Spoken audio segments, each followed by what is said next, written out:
Hello दोस्तों, good morning, how are you? Fine.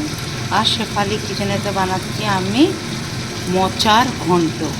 এটা মোচা হচ্ছে, এটা আমি কাল রাত্রে সেদ্ধ করে রেখে দিয়েছি টাইম বাঁচাবার জন্য। তো এটা সেদ্ধ করে রেখে দিয়েছিলাম। এই এখন আলু কেটে আলু ভাজছি আমি, আর এই নারকোলটা পিসবো।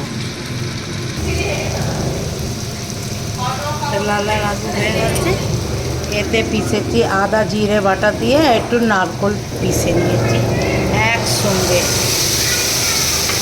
এতে এখন আমি লঙ্কা দেবো না, বাচ্চারা খাবে তাই জন্য লঙ্কা দিচ্ছি না।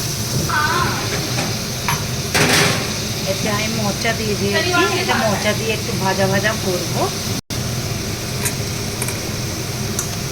আজকে বানাচ্ছি আমি মোচার ঘন্ট, তাই জন্য এতে আমি সব মশলা দিয়ে দিয়েছি। এবার এতে আমি দিচ্ছি স্বাদ অনুসারে নুন।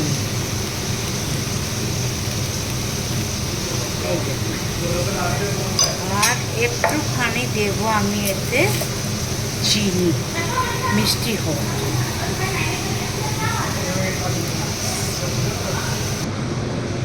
এই রকমের ঘন্টতে ঘি দিয়েছি, একটু ঘি দিয়ে নাড়াচাড়া করছি। ঘন্ট তো অনেক রকমের হয়, লাউয়ের ঘন্ট, শাকের ঘন্ট, পালং শাকের ঘন্ট। আজকে আমি মোচার ঘন্ট বানাচ্ছি।